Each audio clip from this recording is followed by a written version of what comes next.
우리가 지금 하나님 나라에 대한 시리즈로 우리가 배우고 있습니다.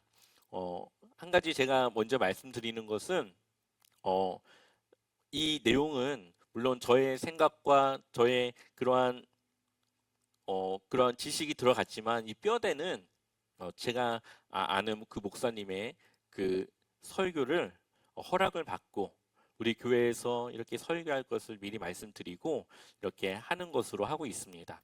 그래서 그 목사님이 그 하나님 나라에 대해서 잘 아시고 이제 지금 책도 내시려고 준비 중에 있고 또 여러 가지로 그런 부분들이 있어서 또 쉽게 잘 설명을 해 나오셨기 때문에 우리 교회에 맞다라고 생각이 들었습니다. 그래서 중심 뼈대는 그 이제 옥정 삼김의 교회 강정규 목사님의 그 설교를 뼈대를 잡고 그 살을 붙이고 수정을 해서 우리 교회에 맞게 재편집해서 전한다고 하는 것을 한번 이렇게 말씀을 드립니다. 우리는 두 번의 설교를 통해서 하나님 나라가 무엇인지를 함께 나눴습니다. 첫 번째는 하나님 나라에 대한 신학, 그것은 바로 하나님의 통치가 하나님의 그 말씀으로 살아가는 우리의 삶이 바로 하나님의 나라를 이 땅 가운데 이루는 것이고, 하나님은 이 에덴의 그 동산의 모습을 통해 죄가 들어오기 전부터 우리에게 맡겨주신 그 이 세상을 관리하고 다스리는 그러한 비전과 그러한 사명을 주셨다라는 것을 첫 시간 우리가 함께 나눴었죠. 그리고 두 번째 시간에는 하나님 나라의 이 언어가 어디서부터 왔는가, 그것을 함께 보면서 우리가 이 하나님 나라는 우리가 하늘이라고 하는 공간이 아니라 하나님이 계신 특별한 그런 공간을 표현하는 것이고, 나라라고 하는 것은 이 땅을 말하는 것이 아니라 하나님의 주권 가운데 우리가 그 주권 안에 살아가는 것이 바로 우리가 그 나라가 되는 것이라고 함께 나눴습니다. 오늘은 하나님 나라의 역동성에 대해서 함께 나누려고 합니다. 쉽게 말하면 이 역동성이라고 하는 것은 하나님과의 관계를 말하는 것인데요, 이 관계의 변화, 이 관계의 멀어짐과 가까워짐, 이러한 역동성에 대한 오늘의 말씀입니다. 하나님 나라는 장소가 아니라 하나님의 말씀을 우리가 믿고 따라가는 그 순간 하나님의 나라는 나를 통해 이 땅 가운데 임하여지는 것이고, 우리는 하나님 나라의 백성으로 하나님 나라를 살아가는 것입니다. 여기서 중요한 것은 우리의 가진 어떠한 환경을 상관없이 그냥 하나님의 그 말씀과 통치가 내 삶에 있느냐 없느냐, 이것이 가장 중요한 것이겠죠. 자, 그렇다면 이러한 하나님의 백성을 결정하는 하나님의 통치와 이 복음과 어떠한 관계를 가지고 있을까요? 이 복음을 여러 가지 표현을 할 수 있지만 네 가지 키워드로 말씀을 드린다면, 첫 번째로 창조입니다. 하나님은 온 세상을 창조하시고 그리고 인간을 창조하셔서 하나님 안에, 하나님이 지으신 그 하나님의 그 통치 안에 살아가도록 하셨죠. 그러나 사람은 하나님의 통치를 거부했고 하나님의 명령을 지키지 않으므로 죄를 짓게 됩니다. 이것이 바로 타락과 단절입니다. 인간은 죄를 지어 타락했고 하나님과의 관계가 끊어졌습니다. 그래서 예수님의 희생으로 우리는 회복될 수 있는 하나님의 은혜를 우리에게 주신 것이죠.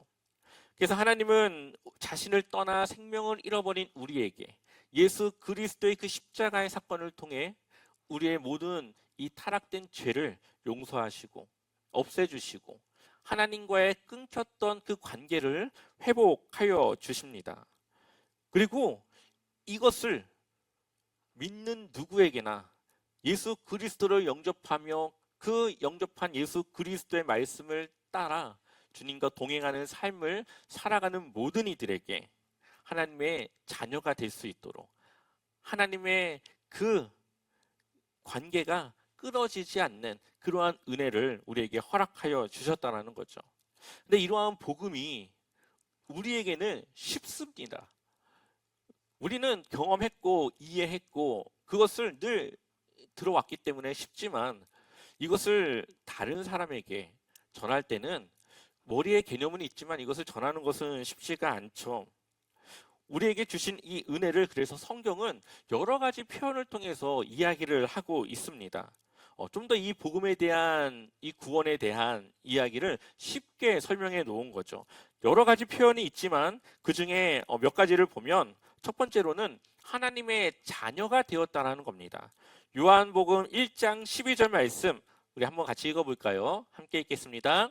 영접하는 자 곧 그 이름을 믿는 자들에게는 하나님의 자녀가 되는 권세를 주셨으니 아멘.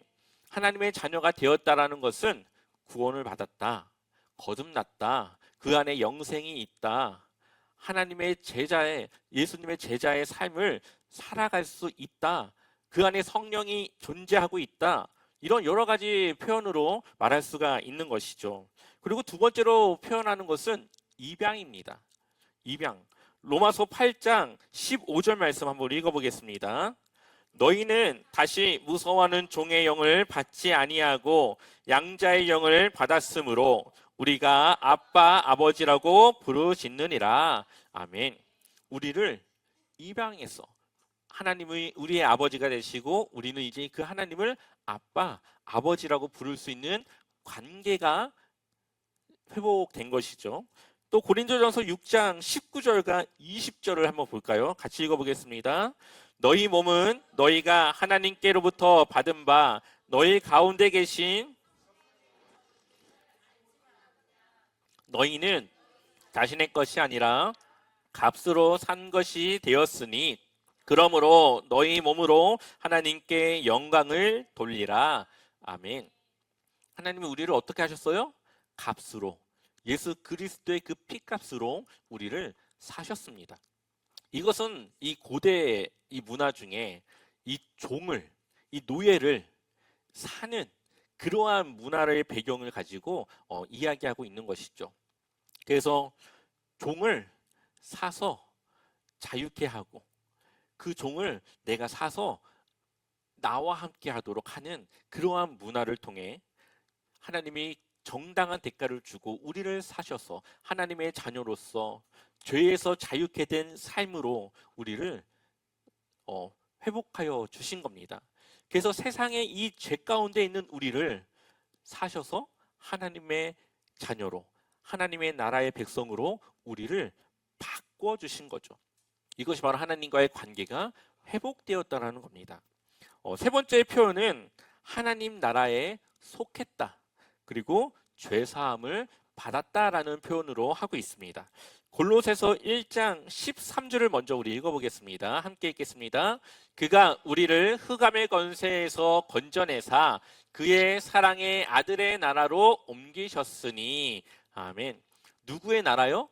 아들의 나라로. 아들의 나라는 곧 하나님 나라.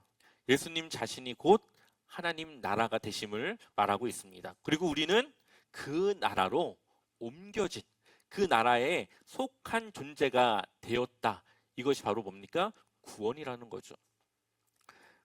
14절 말씀, 골로새서 1장 14절 같이 읽어보겠습니다. 그 아들 안에서 우리가 속량 곧 제사함을 얻었도다.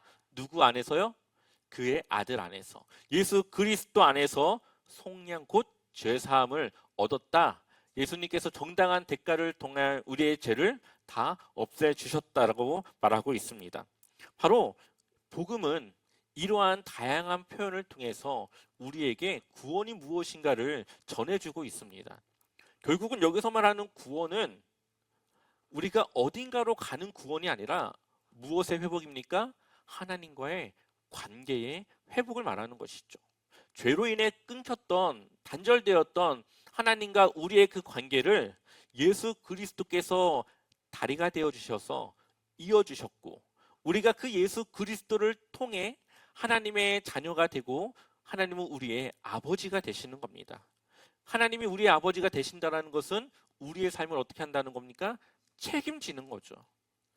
우리는 그 하나님 나라의 그 왕 되신 하나님 아버지의 말씀을 따라 살아가는, 하나님과 함께 하나님 안에 살아가는 그러한 하나님의 백성이 되었다라는 것을 볼 수가 있습니다.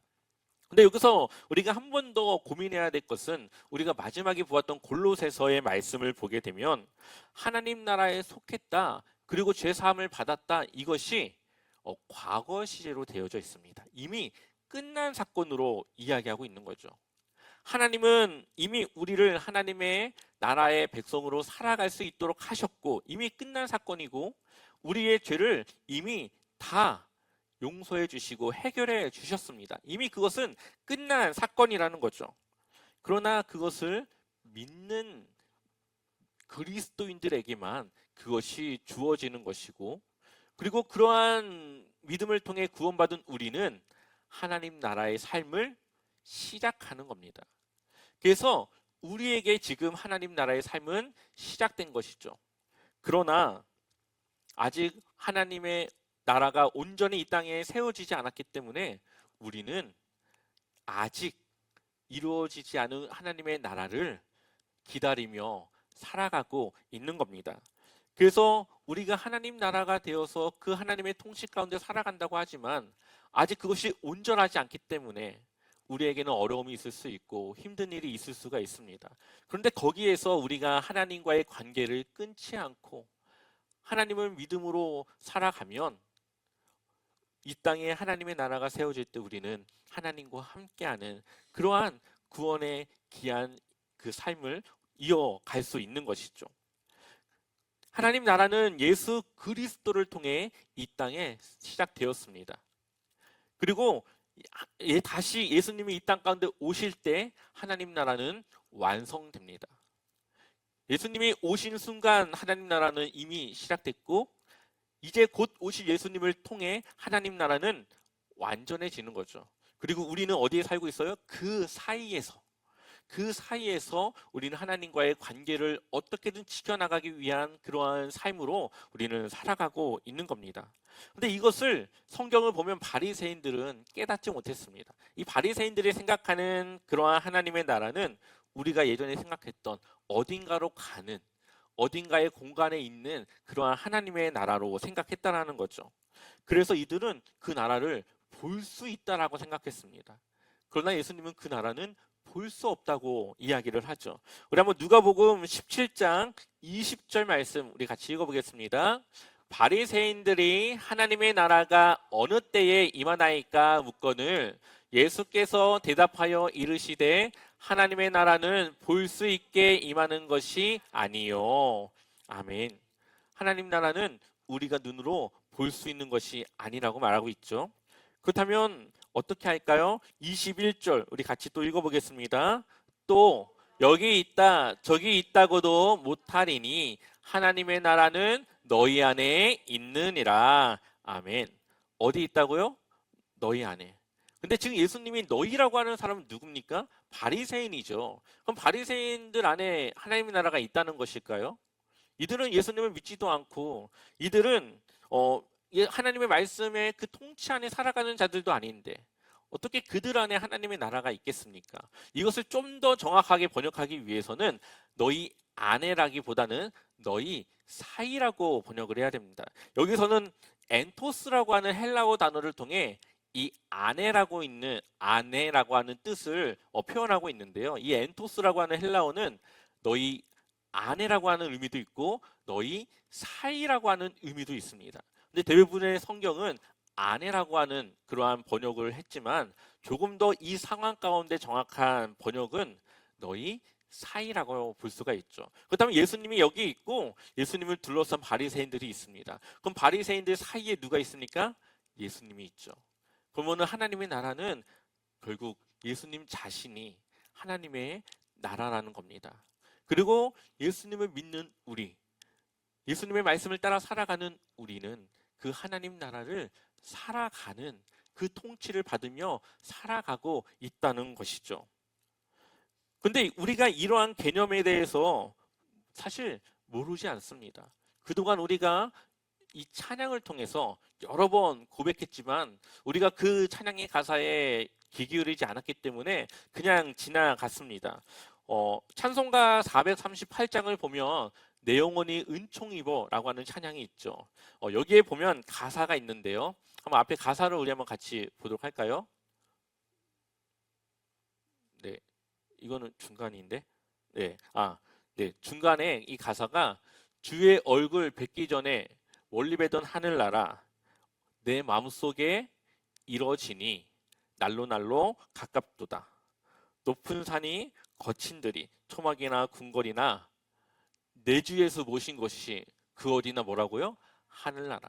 예수님을 모신 예수님과 함께하는 내가 있는 어느 곳이나 바로 그곳이 하나님의 나라가 하나님의 그 통치가 이루어지는 그 곳이 되어진다라는 것이죠.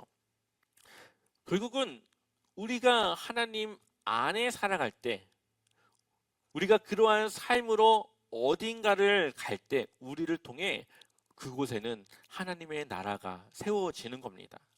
우리가 없을 때는 세상의 것들로 차 있지만 우리가 가는 순간 그곳에서는 하나님의 통치를 받는 나를 통해 그곳이 변화되어지고 그곳에 하나님의 나라가 세워져 가는 것이죠. 그것을 통해서 누군가는 함께 동참하여서 예수님을 믿고 구원을 받고 그렇게 복음이 전해지고 또 주님의 자녀가 세워지는 그러한 일들이 일어나는 겁니다. 사실 전도는 이렇게 이루어져야 되는 것이죠. 아무것도 모르는 사람에게 복음을 전해봤자 사실 그걸 듣고 깨닫고 돌아올 수 있는 사람은 거의 없습니다. 교회를 몇십 년 다녀도 그 복음에 대해서 잘 모르는 분들이 많은데 어떻게 그것을 그들이 깨닫습니까? 하지만 우리를 통해 하나님의 나라는 어떤 곳인지 하나님은 어떠한 분이신지를 우리의 삶으로 보여주는 겁니다. 그래서 세상과 다른 구별된 모습을 통해 그것을 보고 하나님을 믿고 싶어하는 자들이 생기고 그들에게 그때 복음을 전하여서 그들에게 정확한 예수님에 대한 복음을 전하면 그것이 바로 그 전도로 연결이 되어지는 것이죠. 또한 노래가 한 곡이 있는데요. 마커스가 2013년에 불렀던 그가 다스리는 그의 나라라고 하는 그런 찬양입니다. 아마 들어보신 분들도 있겠지만 이 찬양의 가사를 보면요. 이 마커스 찬양단이 그냥 이 찬양을 쓰는 곳이 아니라는 것을 알 수가 있습니다. 이 하나님의 나라라고 하는 개념을 정확하게 알고 있고 그것을 아름다운 음률 안에 그 가사를 담아내고 있습니다. 우리 한번 조금 한 4분 정도의 시간인데요. 앞에 스크린을 통해서 그 찬양을 한번 들어봤으면 좋겠습니다. 들으면서 그 가사를 한번 귀 기울여 보시면 좋겠습니다.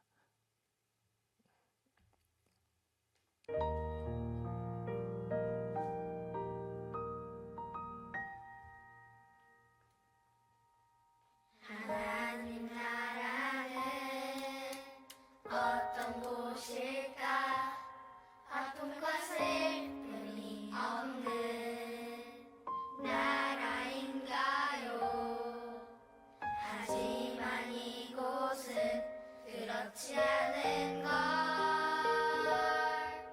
하나님 나라에 살고 싶어요. 하나님 나라는 이곳이란다. 여전히 아프고 슬픈 일이 있지만 행복과 기쁨이 여전히 있는 걸. 우리가 하늘과 땅의 통로야. 이 땅에서 하늘 뜻을 품고 사는 자들, 믿음으로 하늘 뜻을 보여주는 자들, 보내어진 자리에서 동참하는 자들, 믿음으로 주님 보길 소망하는 자들, 하나님이 세상을 지으사 회복하고 통치하시는 주님이 이곳에 나타나오시는 날, 세상과 우리는 완전하게 변할 땅에서 거야. 하늘 뜻을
주님이 이곳에 나타나오시는 날 세상과 우리를 완전하게 변할 거야.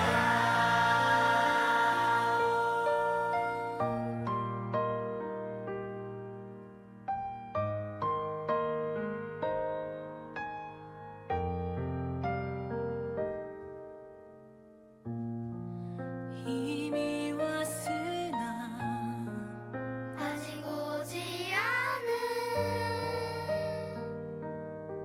지금 여기 임한 그 나라 지금 이루어가고 앞으로 이루어갈 평화의 나라 하나님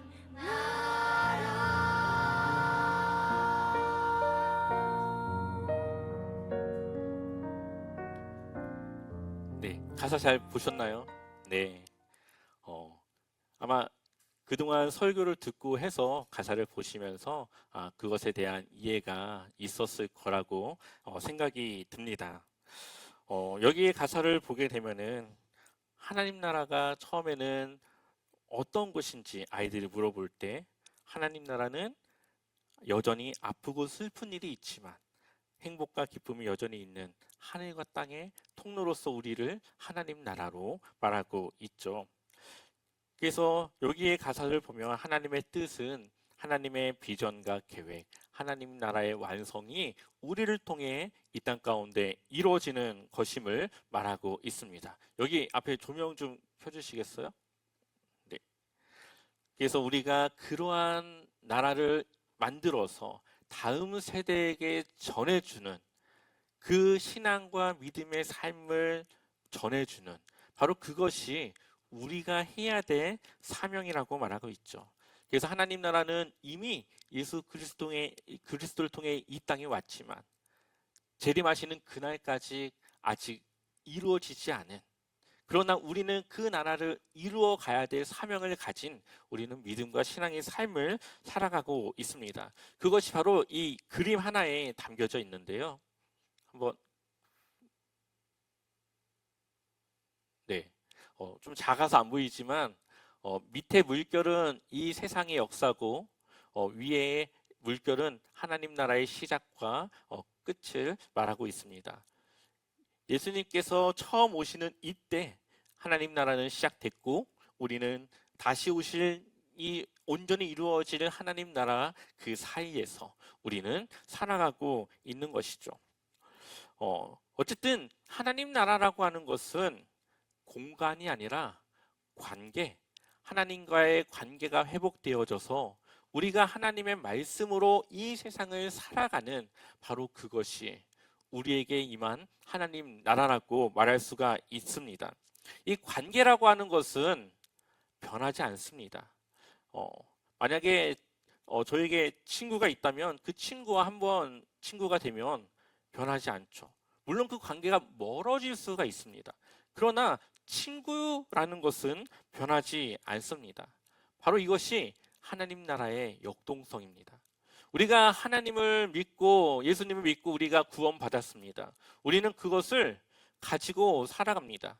그러나 우리가 때로는 하나님 말씀과 멀어지기도 하고 때로는 가까워지기도 하면서 하나님과의 관계가 멀어질 수도 있고 가까워질 수도 있습니다.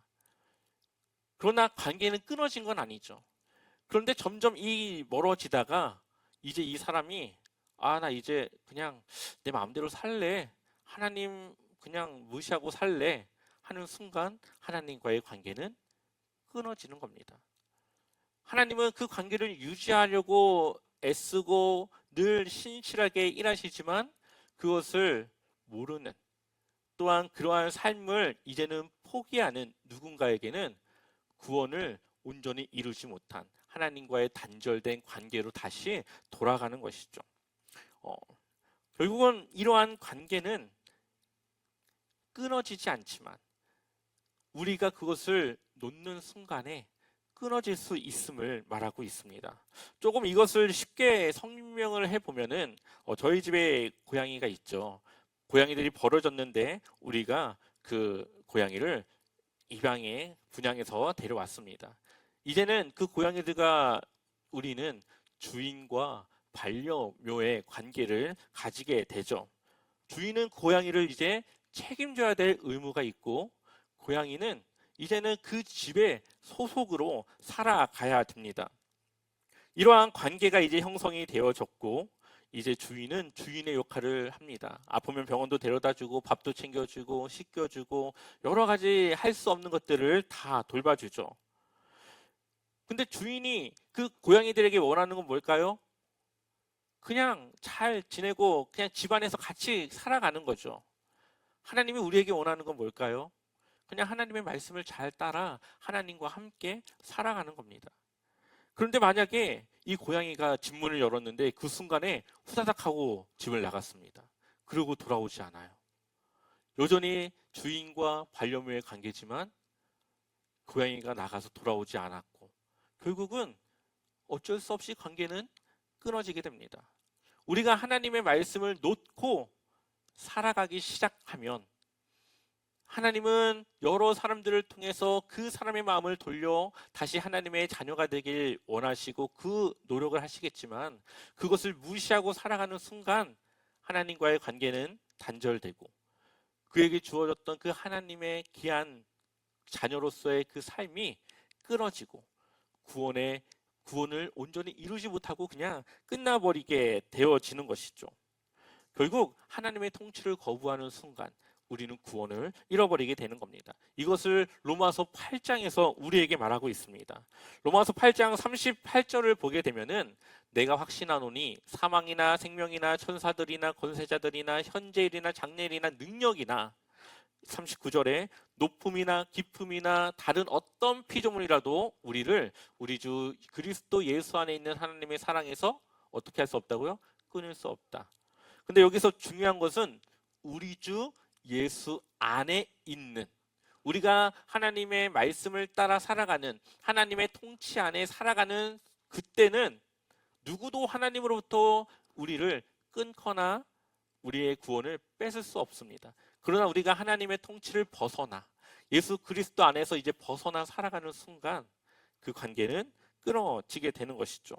그래서 로마서 8장 13절과 14절 같이 읽어보겠습니다.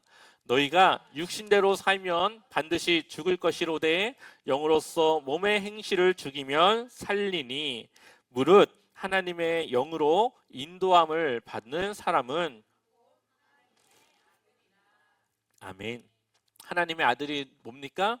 하나님의 영으로 인도함을 받는 사람. 하나님의 영이 성령이 우리 안에 임하셔서 우리가 하나님의 말씀을 따라 살아가도록 우리에게 마음으로 주시고, 우리에게 잘못한 것을 깨닫게 하시고, 무엇이 하나님의 마음인지를 깨닫고 옳고 그름을 분별하게 하는 그 성령의 그 뜻을 우리가 따라 살아가면 우리는 하나님의 아들로서 살아가는 겁니다.